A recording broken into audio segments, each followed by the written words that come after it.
So we are located in the dry tropics. It's a very dry pocket between, say, Ingham and Mackay.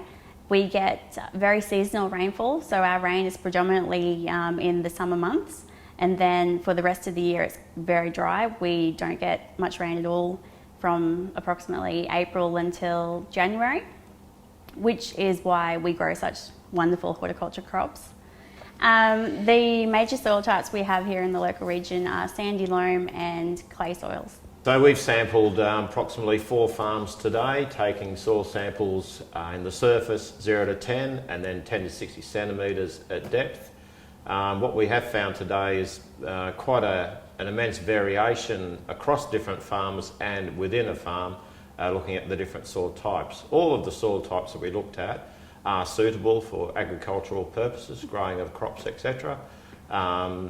Physically looking, they do have gradations going down the profile, as in some went more to a sandy subsoil or increased, where we had, as Jess was saying, more sandy loams in the surface. But then again, in the last soil, what we did was quite a heavy clay from the top to the bottom. David, we'll go with you. Can you maybe give us what the top 3 issues are in horticulture right now and how they can be overcome, if at all?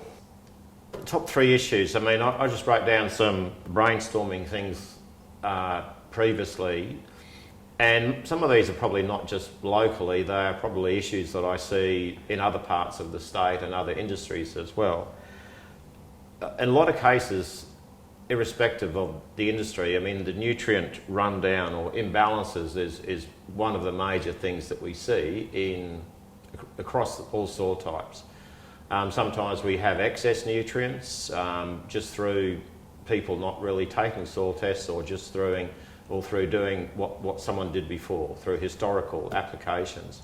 And so we have large amounts of nutrients, like hundreds of kilos of a particular element in a soil that is totally not returning any value at all. It is beyond the area where you'll get a response. Another area within sort of horticultural production that I see is probably the irrigation management, scheduling, if some of them do that at all. But certainly I think there is a large area to make up to improve both the technology, management, scheduling and understanding of how the water does react in the soil, and then the crops react to the water level in the soil. Some of the other issues that I see across the industry, and it's not just relating to the horticultural industry, is there's a lot of misinformation that I find.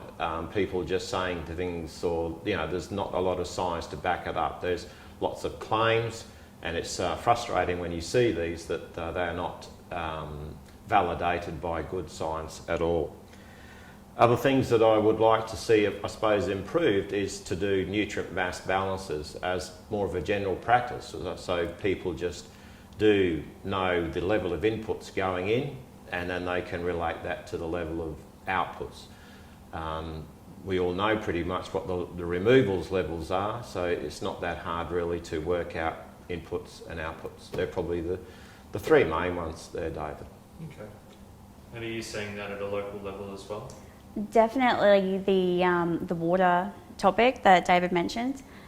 We have historically seen a lot of growers either overwatering or underwatering their crops, and utilising some more technology around that. For example, moisture probes has really improved the growers' yields and result in their farming. That leads us on to the next question, which given that BGGA or the region sits under the Great Barrier Reef catchment, what would you consider to be best management practices for reducing runoff of topsoil and nutrients, and then maybe you could give an example of or see if that's actually occurring on some of the farms in the region? Sure. Because of the location, once we start getting up into the northern parts here with the climatic conditions that we have, it is really it's a very basic 101 technique to not be leaving the soil exposed. I mean, it's just one of the first rules to not do.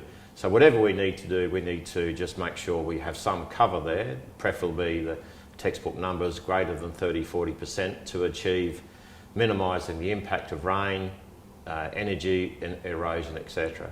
So hopefully the implementation of cover crops of some sort, no matter whether it has to be a legume or combination of legume, pasture, cash crop, green manure crop, etc., but something growing there during these exposed seasons to prevent soil loss on the one hand, but also cycle nutrients, the carbon, the nitrogen fluxes, so that they are maintained, following on through to the benefits of soil health, soil biology. We've seen that most of it this morning. I was talking with Jess, and so in most cases, I think the farmers seem to be doing that, no matter what the plant is. But there seems to be a general acknowledgement that it's a good practice to do. I agree with you, David, but I think that growers can do more in this space. As we did say today, growers sort of put their cover crop in waiting for sort of the first rain of the wet season to germinate it. So we can have a crop or a soil, exposed for 5 months before that actually occurs. So I think growers need to change their mindset that they're only putting a cover crop in place to prevent soil loss during the wet season. We can still get sporadic storms and rain events, and if there is no cover there, that is going to cause an impact on the reef.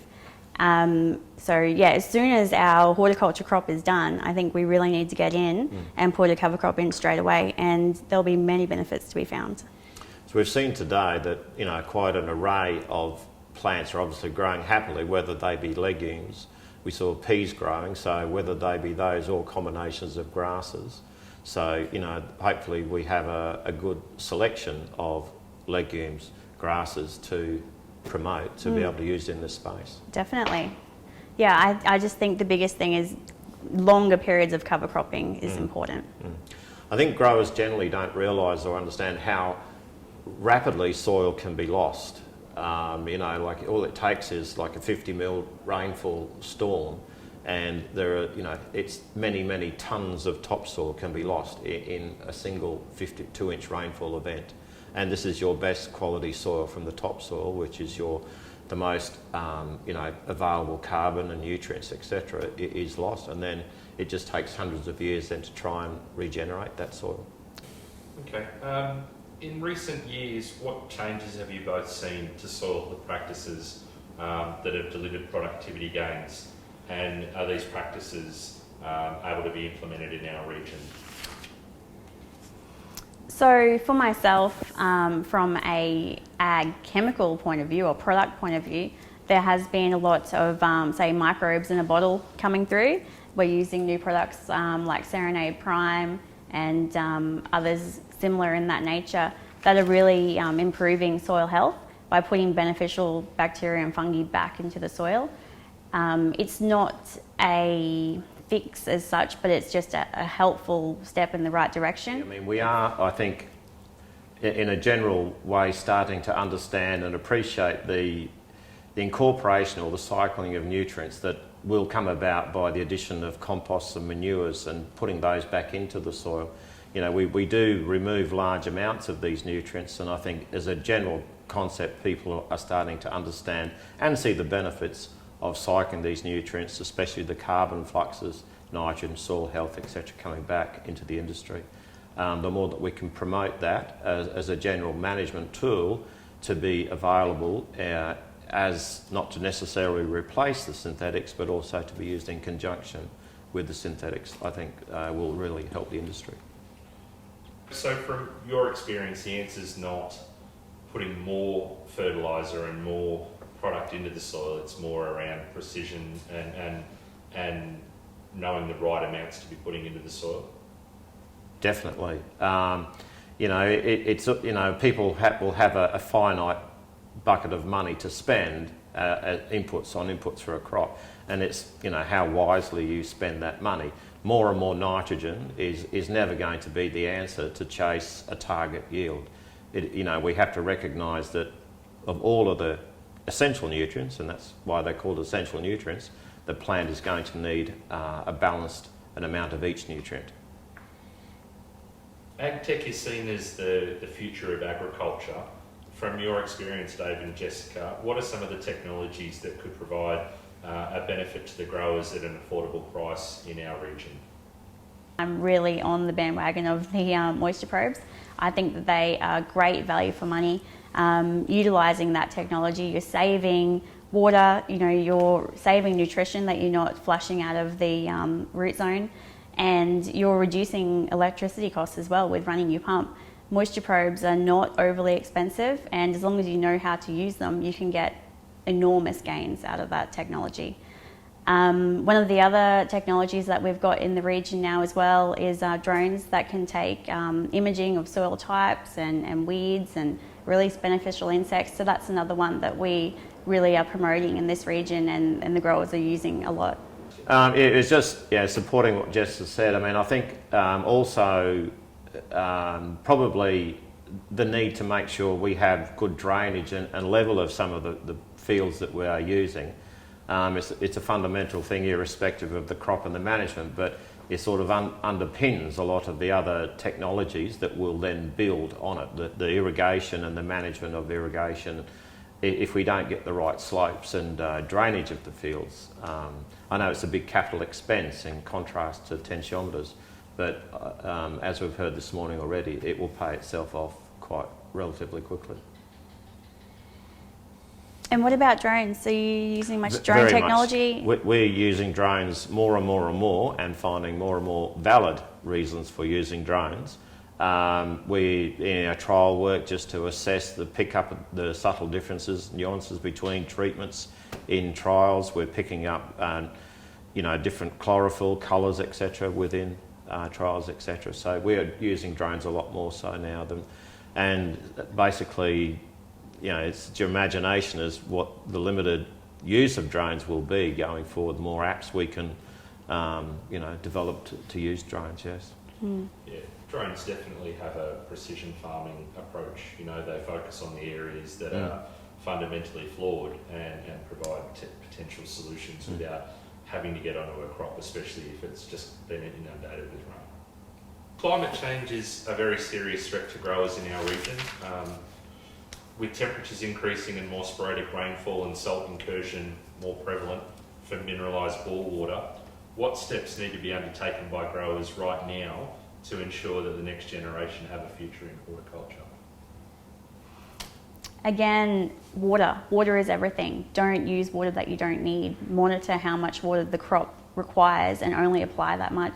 That way we're not going to really draw down those bores and bring in some of those incursions, minerals, salts and those types of things. And take care of your soil. Like David said earlier, it takes hundreds of years to get new topsoil. So we need to preserve that and take care of it for future generations.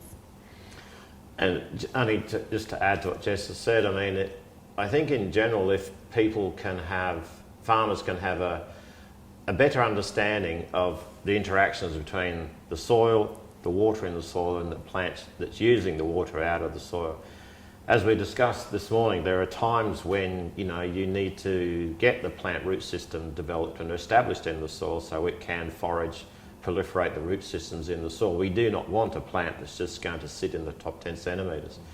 And this is for lots of horticultural crops that I'm seeing in the north here, that people are overwatering too much, as we've discussed.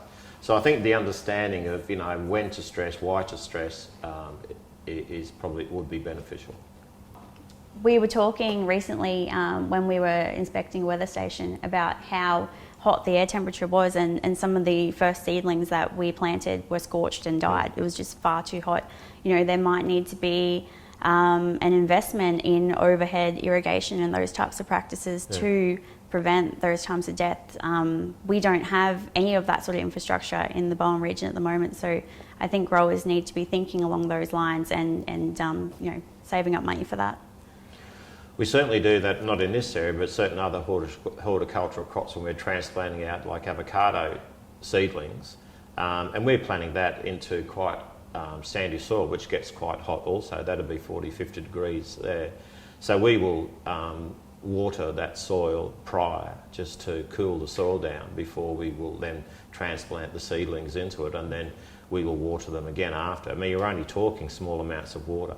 but it's just cooling that temperature down to reduce that shock just in the transplanting process, because you've got the very fine feeder roots that have been in those black plastic bags, and they're, just very tightly to the outside. So if they get put in 40, 50 degree heat soil, it's just going to cook those root systems. So we will cool the soil down. For sure. And just a basic thing is, we have growers planting now late in the afternoon so that they have a bit of a break overnight before they get smashed the next day. And the other thing that we do so have available is products to spray over the plants that reduce stress and help them get through that period. So, using those more are going to be important. And we sort of have a cut-off time. So we'll start early in the morning planting, and then we'll have a cut-off time when it just gets too hot, not for the planters and them as well, but certainly just for the plants we're using. So we might just stop at about midday just because of the plant health. That's right. So you need to adjust to the conditions. You can't do things the same just because it was like that 20 years ago. Okay, awesome. So how do you see the horticulture industry changing over the next 10 years? What do you see as opportunities and threats in the industry, and how can we overcome some of the identified challenges? Crystal gaze here and look into the future. I mean, some of the things we may not have even thought of yet, or, that they'll just be like with drones, as an example. I mean, the ability for them to do things that we can't see just yet will certainly create lots of efficiencies. But we just will have to get more efficient in things that we do, whether it's the water input or even soil nutrition. Efficiencies will be the key. There are lots of inefficiencies in how we currently do things, and in some of the processes at the moment, it's not necessarily the grower's fault sometimes, but I'm sure there'll be technologies that will come that will increase our nutrient use efficiencies, whether it be nitrogen or the phosphoruses or whatever nutrient. I mean, we'll just have to get smarter, as we've said, with the water use because of the availabilities of it. Cost of water is going to probably just increase, so we'll have to get smart about how much. I mean, even plant breeding, that's not going to require as much, wasting growth on vegetation when we're not selling vegetation. I think precision farming is going to become a critical issue. I can't see that the days of just multi-spraying properties for the sake of it and putting a lot of inputs in for very little reward will be feasible, given that the actual cost of vegetables is not going up, but our input costs are going up significantly. So for me, growers need to be smarter about the way they farm and need to evolve from the old practices where it was a one-size-fits-all type approach. Yeah, probably one of the major ones is going to be soil preparation. There's a lot of inefficiencies there, as you're saying. There's huge diesel costs, labour, and then the negative impacts to the soil itself. So I think, if we can try and reduce the amount of times that we are working the soil and damaging it, that's going to be really important as well. What could you do to have one management or preparation change that would make a big difference to, say, soil health? For me right now, the growers are resisting changing the amount of tillage they do, and their fertiliser input, they like to stay with the same amount that they've always been using. But things like, say, the Serenade, that's a good one. I feel that I can get them over the line with. They're much happier to put something in with the bottle than change their management. But what would it be? What could you do that could have a big impact? I think if we could have a stronger focus on probably, soil organic matter and everything that encompasses. If we can build and sustain great levels of soil organic matter, then we will have a greater level of mineralisation of nutrients going forward, which will, the availability of, or the mineralisation will just depend on the soil moisture and temperatures anyway, and the biology in the soil. So those things will then parallel more with plant demands than having to then apply large amounts of synthetics, in the hope that if we can do that, then the application of synthetics will just be more of a technical nature at a strategic sort of physiological time when the plant needs it. You know, we're not relying with the percentage of reliance now on the synthetics. We will just have more of the organics, which will have increased our organic matter, and that will just continue ad infinitum almost then the release of organic nutrients. So, and the soil health and hopefully the suppression of diseases as well that comes with that.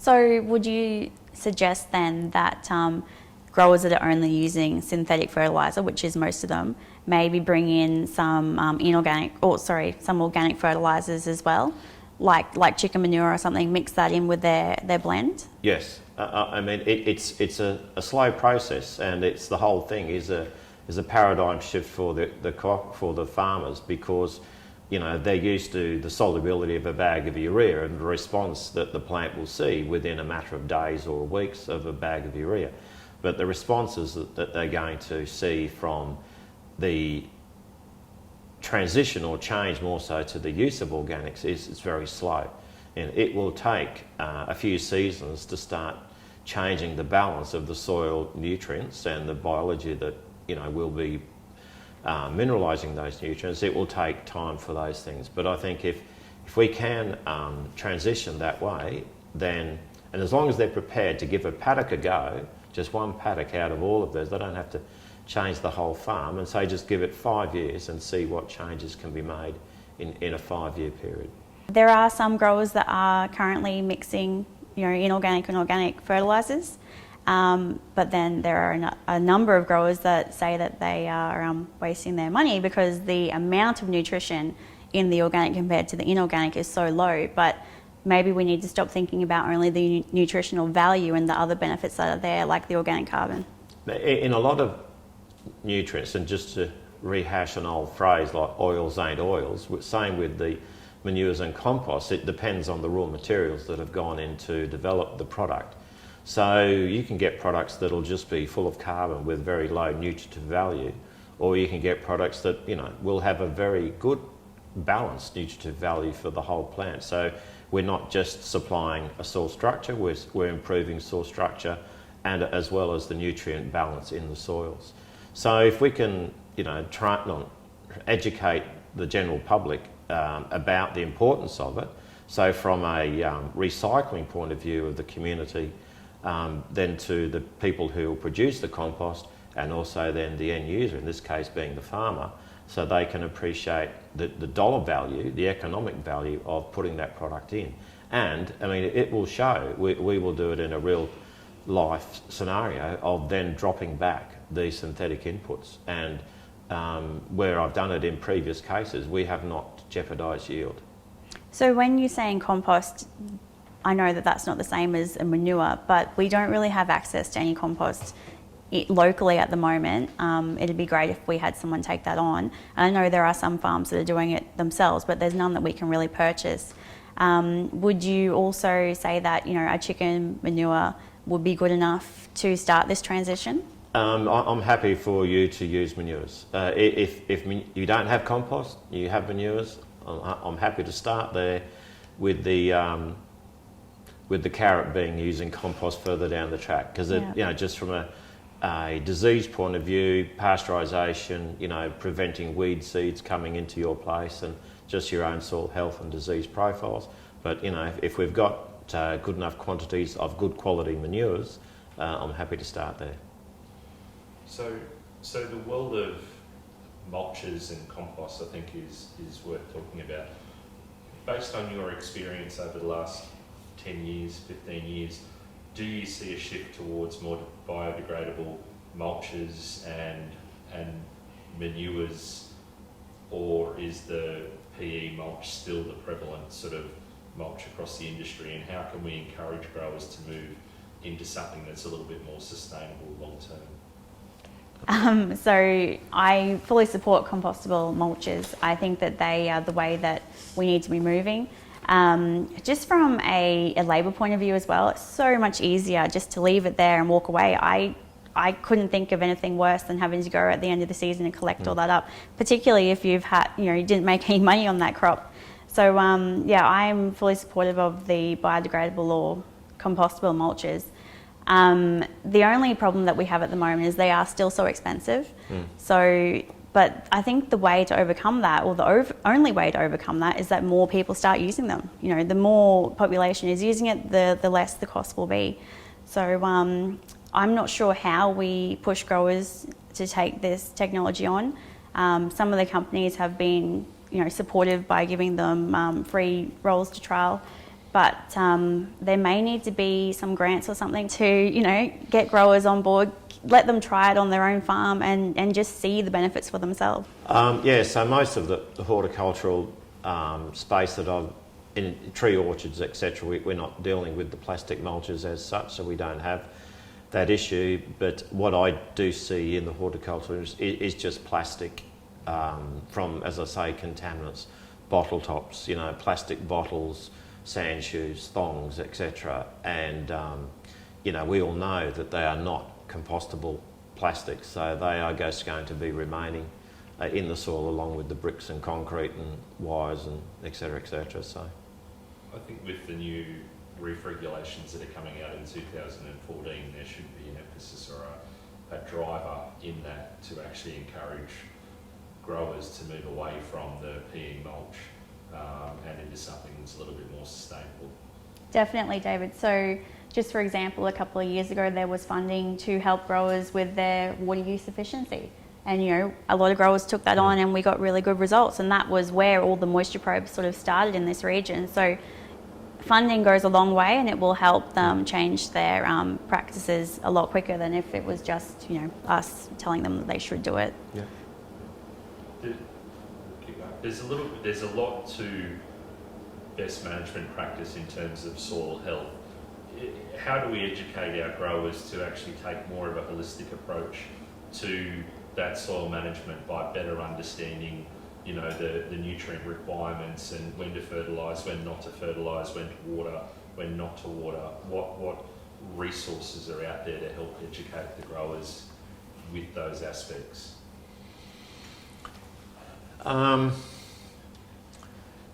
At the moment, we've got one of the probably the biggest incentives not to over-apply, just being the general price of fertilisers. You know, there's enough other rises in inputs, whether it be diesel, etc., let alone the rise in synthetic fertilisers that we have. So that in itself should be a big incentive to say, well, you know, can I cut down or, you know, modify what I'm using here, and do I really need to use this much fertiliser? And then I think the soil test that we've taken today hopefully will show farmers, well, you know, either I've been over-applying or under-applying, or I'm doing the right thing, I'm doing a good thing. I think people just need to, as far as the whole general soil health thing, I mean, then need to sort of understand that nitrogen from a bag of urea is no real difference in that nitrogen from the bacteria's point of view than if it's coming from another source, such as a manure or a compost. I mean, it's coming from an organic nitrogen source there, but still the biology, he doesn't mind when it gets to ammonium where it's come from.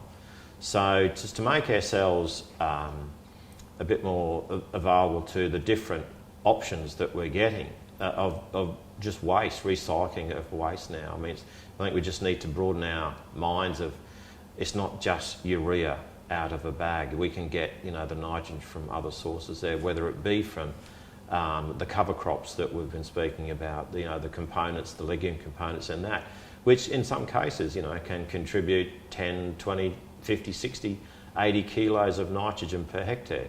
So, you know, to value the land that then comes into our farm, to say, well, you know, that land is fallow and therefore it's costing me money. But if we have a cover crop in, you know, it's actually can be making you money by the nitrogen and the conservation of moisture and, you know, reducing the amount of nitrogen that's lost from leaching. You know, so there are other things to look at that may make the balance sheet look better at the end of the day. To me, it almost feels like we need to go back to the 1920s, 1930s farming approach where there was no synthetic fertilisers. It was all natural, and soils were much better understood and managed because that was their bread and butter, and they had to understand you know, what their inputs were and how to grow crops. Sure, they may not have been getting the tonnage out of the soil, out of the crops, but in terms of holistic soil management, you know, they would have only had those long-term fertilisers to use. In some of the, I mean, if you go back to those periods, I mean, agriculture was probably fairly new, so the soils may not have been farmed for the decades that they have since, and so, you know, we've had decades of farming, of going through different farming techniques, whether it be the moldboard plough or, you know, the minimum tillage and zero tillages and all of the other changes that the soils have gone through. So it is a matter for just to, in your mind, establish or think about, you know, the equilibriums that we establish in a soil. So, you know, if we alter a change, whether it's a machinery change, whether we stuck back to the moldboard ploughs, with all the inversion and the breakdown of the soil clods and the increased breakdown of the organic matter, you know, the soil will establish an equilibrium. It might have dropped to an equilibrium.